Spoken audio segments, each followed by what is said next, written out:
ஓம் நம சிவாய. நாளைக்கு அமாவாசைக்கு அன்னதானத்துக்கான வேலை நடக்குது. இப்போ பார்த்தீங்கன்னா சாதுக்கள் கையாலே சாதுக்கள் பொதுமக்களுக்கு அன்னதானம் செய்வதற்கான ஏற்பாடுகள் நடந்துக்கிட்டு இருக்குது. அதில் இவ்வளவு காய்கறி மொத்தமே ஒரு சிலது மட்டும்தான் காசு கொடுத்து வாங்கணும். இது எல்லாமே காய்கறி கடைக்காரங்க போட்டி போட்டு என்கிட்ட வாங்க மாட்டிங்களா, அவங்ககிட்ட தான் வாங்குவீங்களா அப்படின்ற அளவுக்கு விருப்பமாக அவர்களாக முன்வந்து கொடுத்த இலவசமாக வாங்கப்பட்ட காய்கறிகள் தான் நம்ம பார்த்துக்கிட்டு இருக்கிறது. ஒன்று ரெண்டு ஐட்டம் மட்டும்தான் நம்ம காசு கொடுத்து வாங்கணும். இது எல்லாமே இலவசமாக கடைக்காரர்களே விருப்பப்பட்டு கொடுத்த பொருட்கள் தான் இதெல்லாம். நாளைக்கு தயிர் சாதத்துக்கும் சாம்பார் சாதத்துக்கும் வாங்கப்பட்ட பொருட்கள். கத்திரிக்காய் பாருங்கள், மூட்டை மூட்டையாக இவ்வளோ.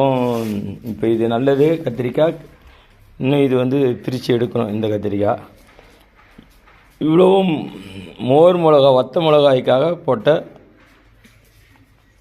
மிளகாய் வத்தல், அதுக்காக இவ்வளோ ஒரே கடைக்காரர் கொடுத்துட்ருக்கார். இன்னொரு கடைக்காரர் கொஞ்சமாக கொடுத்தாரு, என்கிட்ட அவர் தான் கொடுப்பாரு, நானும் கொடுப்பேன், வாங்கின்னு போங்க அப்படின்னு சொல்லிட்டு வியாபாரிகள் போட்டி போட்டு இலவசமாக கொடுக்குற காட்சியை தான் நம்ம பார்த்துட்ருக்குறோம். சிவப்புரட்சி நேயர்களுக்கு வணக்கம். இப்போ பார்த்தீங்கன்னா சித்திரை மாதம் அமாவாசை ஒட்டி வரக்கூடிய நாளில் இன்றைக்கு அமாவாசை தினத்தில் தட்சிணாமூர்த்தி கோயில், ரமணாசிரமம் அருகாமையில் இருக்கிற தட்சிணாமூர்த்தி கோவிலுக்கு எதிர்ப்புறத்தில் நம்மளுடைய அன்னதானம் மாதாந்திர அன்னதானம். ஐயா வாங்க, வணக்கம். நல்லா இருக்கீங்களா? சாப்பாடு வாங்கிட்டீங்களா? சாப்பிடுங்க. ஏன் உட்காந்து சாப்பிடுங்க, உட்காந்து சாப்பிடுங்க. சரி சரி சரி சரி சரி, நல்லது. ராத்திரி வச்சு சாப்பிடுங்க. பார்த்தீங்கன்னா வாலண்டியர்ஸ் நிறைய பேர் அவங்களாக தன்னார்வ தொண்டர்கள்லாம் அன்னதானத்தில் கலந்துக்கிட்டு இருக்காங்க. நம்மளுடைய சாதுக்கள் அன்னதானம் அவர்களாக செஞ்சு சிறப்பான முறையில் கொளுத்துற வெயிலில் இந்த அன்னதானம் நடந்துகிட்டு இருக்குது. சரியான வெயில், அந்த நேரத்துலையும் பசியோடு சாப்பிட்றவங்க சாப்பிட்டுட்டு இருக்கிறாங்க. எல்லா விதமான முன்னேற்பாடுகளோடு இந்த நடந்துகிட்டு இருக்குது.